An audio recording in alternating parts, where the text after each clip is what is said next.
कक्षा 5 विषय हिंदी, इकाई नंबर 12, दुमदुमा गांव के बच्चे। इससे पहले हमने इस इकाई के बारे में समझ प्राप्त की थी। दुमदुमा गांव में कौन सी समस्या थी? पानी की कमी थी, और यह समस्या बच्चों के द्वारा जो गड्ढा खोदने की प्रवृत्ति शुरू हुई, इसमें धीरे धीरे गांव वाले सभी आ गए उसकी सहायता के लिए और एक बड़ा सा तालाब बना देते हैं और तालाब में बारिश का पानी बढ़ता है और इस तरह से दुमदुमा गांव में जो पानी के कमी की समस्या थी वह दूर होती है। ठीक है, तो इस छोटी सी कहानी से हमें बहुत कुछ सीखने को मिला है। अब इसके अभ्यास के बारे में आज हम चर्चा करेंगे।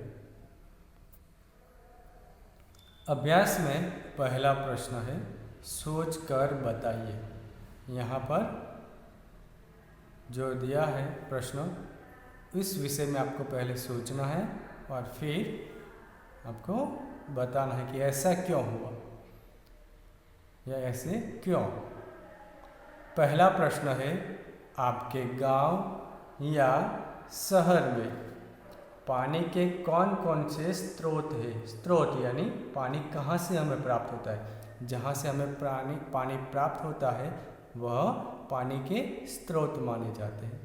तो इसका उत्तर आपको सोच कर देना है कि आपके गांव में कौन कौन से है। इसके बाद यहाँ पर लिखना है। तो मेरे गांव में कुआं, तो कुएं में से भी हम पानी निकाल सकते हैं। नदी का पानी भी हम ले सकते हैं। तालाब, चेक डैम यानी जो नदी होती है इसके बीच में जो डैम छोटे छोटे डैम बनाए जाते हैं वह ट्यूबवेल। आजकल कुएं लोग नहीं बनाते, सीधा पाइप से पानी निकालते हैं, जिसे हम ट्यूबवेल कहते हैं। आदि पानी के स्रोत है। दूसरा प्रश्न है, हम पानी का उपयोग कहाँ कहाँ करते हैं? इसके बारे में तो आपको मालूम ही होगा, पानी का उपयोग कहाँ कहाँ पर किया जाता है।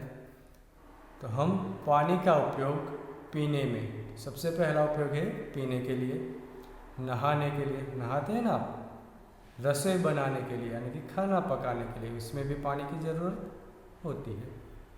कपड़े धोने में, खेतों की सिंचाई में, खेत में जो फसल पैदा होती है उसमें भी पानी चाहिए, और कारखानों में भी पानी का उपयोग हम करते हैं। तो इन जगहों पर पानी का उपयोग होता है। पीने के लिए तो सबसे ज़रूरी है, जल ही जीवन है, इसके बारे में तो आप सभी लोग जानते ही हैं। प्रश्न नंबर 3 है, पानी हमारा जीवन है, पानी का अपव्यय नहीं करना चाहिए। अपव्यय यानी इसको बिगाड़ना नहीं चाहिए, जितनी ज़रूरत है उतना ही हमें इसका उपयोग करना चाहिए। अब बताइए कि लोग पानी का अपव्यय कैसे करते हैं। अब आपको बताना है, यहाँ पर कहा है ना कि पानी हमारा जीवन है, इसका अपव्यय नहीं करना चाहिए। हमें पता है पानी के बिना हम जिंदा नहीं रहते, इसलिए हम इसको बिगाड़ना नहीं चाहिए, लेकिन फिर भी लोग इसका अपव्यय करते, इसे बिगाड़ते हैं। तो कैसे करते हैं, कैसे पानी को वेस्ट करते हैं, बिगाड़ते हैं? तो लोग पानी का अपव्यय इस प्रकार करते हैं। पीने के पानी से हाथ पैर धोते हैं, पीने का जो स्वच्छ पानी है इससे हाथ पैर धोकर पानी बहा देते हैं, तो अपव्यय ही हुआ ना।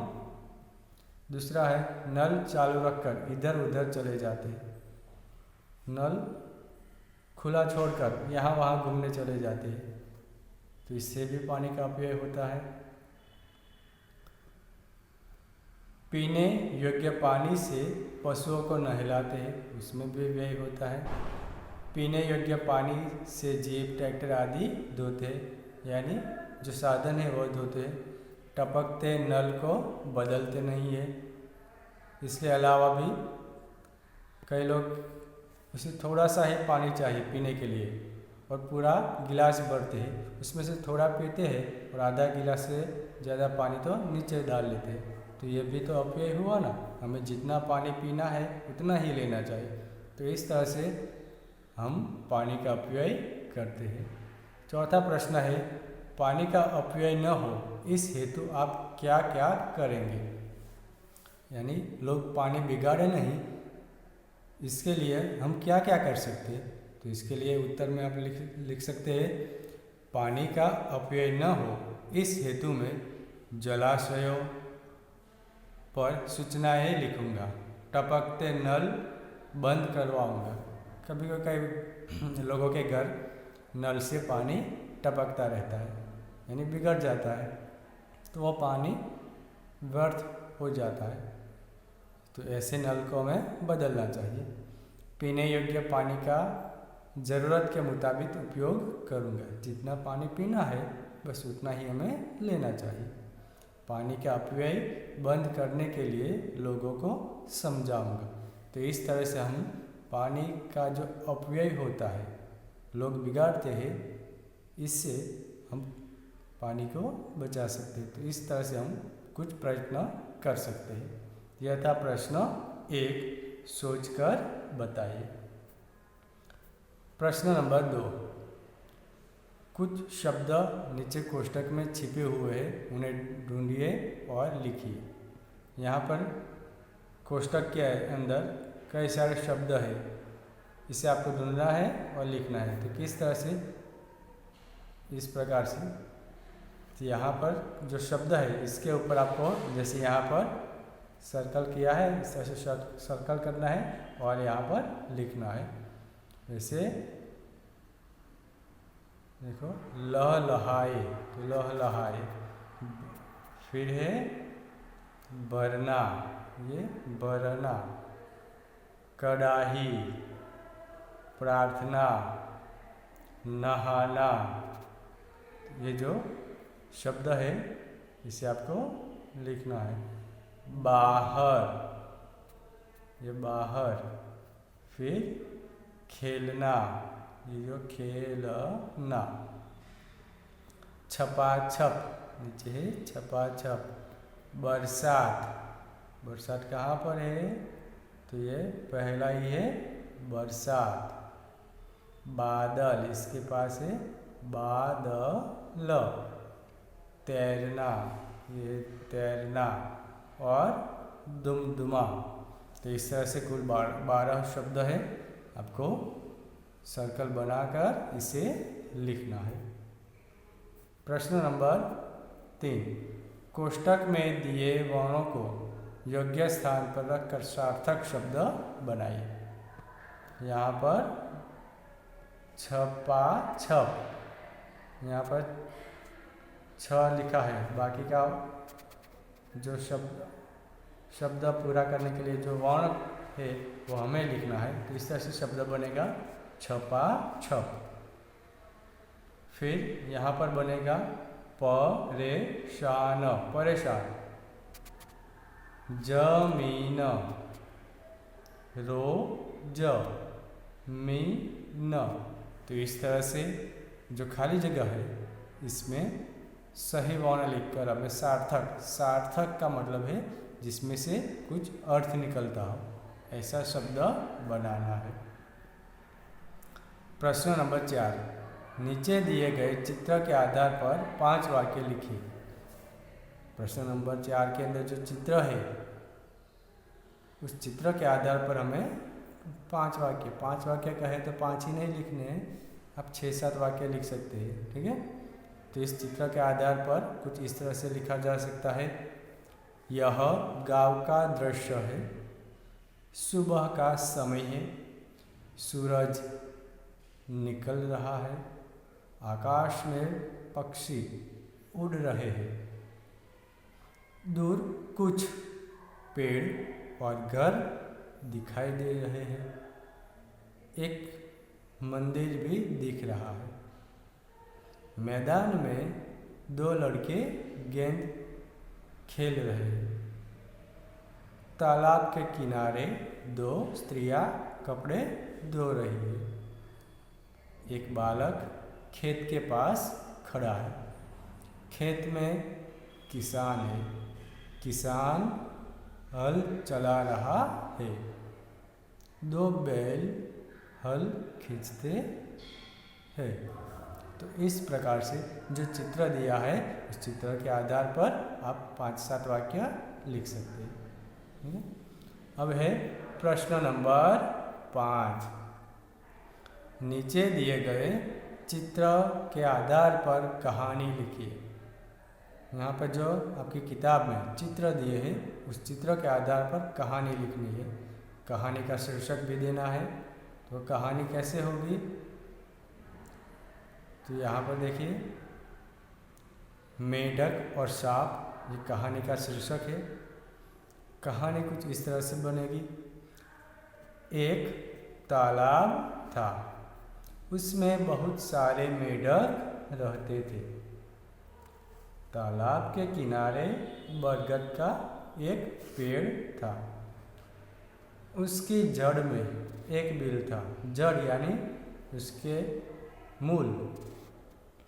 उसमें एक सांप रहता था। सांप रोज रोज किसी न किसी मेढक को पकड़कर खा जाता था। मेढक परेशान हो उठे थे। एक दिन उन्होंने आपस में मिलकर एक उपाय सोचा। दूसरे दिन एक मेढक बिल के सामने खड़ा रहा। बाकी सभी मेढक बिल के आसपास छिप गए। जैसे ही सांप ने उस मेढक को पकड़ा, छिपे हुए मेढक निकल आए और सांप को पकड़कर खींचने लगे। सांप घबराया। वह पकड़े हुए मेढक को छोड़कर भागा और बिल में घुस गया। मेढकों की खुशी का ठिकाना न रहा। खुशी का ठिकाना न रहना यानी जब बहुत खुशी होती है तब हम इसके लिए मुहावरा प्रयोग कर सकते हैं, खुशी का ठिकाना न रहना यानी बहुत ज़्यादा खुश होना। सचमुच संगठन में शक्ति है। तो यहाँ पर इस कहानी से हमें क्या सीख मिलती है? संगठन यानी एकता में एक साथ जुड़कर जो रहते हैं उसी में सबसे ज़्यादा शक्ति होती है। तो इस कहानी का शीर्षक आप एकता में बल ये भी आप दे सकते हैं, क्योंकि जो सांप था वह हर रोज़ किसी न किसी मेढक को पकड़कर खा जाता था। इस वजह से मेढक परेशान थे। मेढक कैसे होते? छोटे से। सांप तो बड़ा होता है, उसमें ज़्यादा ताकत होती है। लेकिन फिर भी मेढक हार नहीं मानते हैं। सब मेढक इकट्ठे होते हैं और एक उपाय सोचते हैं। उपाय में एक मेढक जो सांप का बिल था उसके सामने आकर खड़ा रह जाता है। बाकी सभी मेढक छिप जाते हैं। जैसे ही बिल से सांप निकलकर उस मेढक को पकड़ता है तो आसपास छिपे हुए मेढक आकर सांप को पकड़ लेते हैं, दबोच लेते हैं और इसे बाहर खींचने लगते हैं। कई सारे मेढक एक साथ जोर लगाएंगे तो सांप को वो आसानी से खींच सकते हैं और इस बात से सांप घबरा जाता है और जो उसके मुंह में मेढक था इसे छोड़कर वहाँ से भाग जाता है। तो इस तरह से सभी एक साथ मिलकर हमला करते हैं। तो इस तरह से छोटे से मेढक है लेकिन मेढकों ने सांप को हरा दिया। तो इससे हमें क्या सीखना है? कोई भी काम करना है मिलजुल कर करेंगे तो वो काम अवश्य सफल होगा। प्रश्न नंबर 6। कोष्ठक में दी हुई क्रिया के योग्य रूप से रिक्त स्थान की पूर्ति कीजिए। यहाँ पर कोष्ठक में जो शब्द दिया है, जो शब्द है इसे हमें क्या करना है? क्रिया के आधार पर सही रूप में लिखना है। तो पहली खाली जगह है, दुमदुमा गांव में हमेशा पानी की कमी रहती थी। पानी की कमी रहती थी आएगा। पानी की कमी रहता था नहीं लिखना है। बच्चे तालाब में नहाते थे, खाली जगह में नहाते। खेतों में मक्का और धान लहलहाते थे। तो इस तरह से क्रिया के आधार पर हमें यहाँ पर खाली जगह में शब्द लिखना है। प्रश्न नंबर 7, कोष्टक में दिए गए शब्दों का उपयोग कर वाक्य लिखिए। जो कोष्टक में शब्द दिए हैं इसके आधार पर हमें वाक्य लिखने हैं। जैसे पहला वाक्य है, बगीचे में लाल फूल खिले हैं। बगीचे में कैसे फूल खिले हैं? लाल। दूसरा वाक्य बना सकते हैं, बगीचे में रंग बिरंगी फूल खिले हैं। फूल कैसे होते हैं? रंग बिरंगे। तीसरा वाक्य, बगीचे में 3 फूल खिले हैं। फूलों की संख्या भी हम बता सकते हैं। चौथा है, बगीचे में सुंदर फूल खिले हैं। बगीचे में कैसे फूल खिले हैं? वे सुंदर।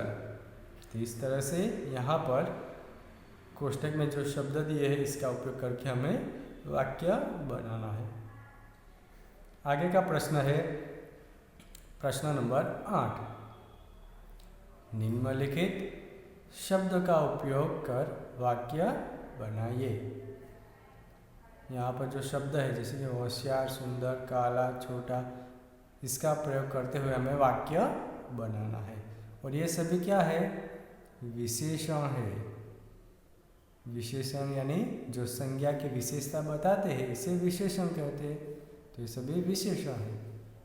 तो होशियार के आधार पर हम पहला वाक्य बनाएंगे, ऋत्विक होशियार लड़का है। ऋत्विक संज्ञा है, लड़का भी संज्ञा है। लड़का है लेकिन कैसा है? तो होशियार। लड़के की विशेषता होशियार, यानी ये विशेषण हुआ। ऋत्विक होशियार लड़का है। यह सुंदर फूल है। फूल संज्ञा है और इसकी विशेषता है सुंदर, तो ये विशेषण हुआ। वह काला घोड़ा है। घोड़ा है लेकिन कैसा है? काला। घोड़े की विशेषता है काला। चौथा वाक्य है, तनिष छोटा लड़का है। लड़का और तनिष दोनों संज्ञा है। लड़के की विशेषता यहाँ पर बताइए, तनिष है लेकिन कैसा है? छोटा है, छोटा लड़का है। तो इस तरह से शब्द का उपयोग करके हम वाक्य बना सकते हैं। ठीक है। तो यहाँ पर इकाई नंबर 12 दुमदुमा गांव के बच्चे, इसका जो अभ्यास है इसके बारे में हमने चर्चा की। इसमें जो कहानी है और कोष्टक वाले जो प्रश्न है, 2 प्रश्न, कोष्टक में से सार्थक शब्द ढूंढकर हमें लिखना है वह, और जो कोष्टक में सही भावना लिखकर सार्थक शब्द बनाना है। जो 2 प्रश्न है वो 2 प्रश्न और कहानी है, ये 3 प्रश्न आपको नोटबुक में नहीं लिखने हैं। बाकी का सभी अभ्यास है, जो बाकी का जितने भी प्रश्न है वो सभी आपको अपनी नोटबुक में लिखना है। ठीक है, समझ आया ना? अभ्यास में जो प्रश्न है वो सारे समझ में आ गए ना? तो ये आपको पहले तो वीडियो ध्यान से देखना है और इसके बाद अपनी नोटबुक में लिखना है। ठीक है, धन्यवाद।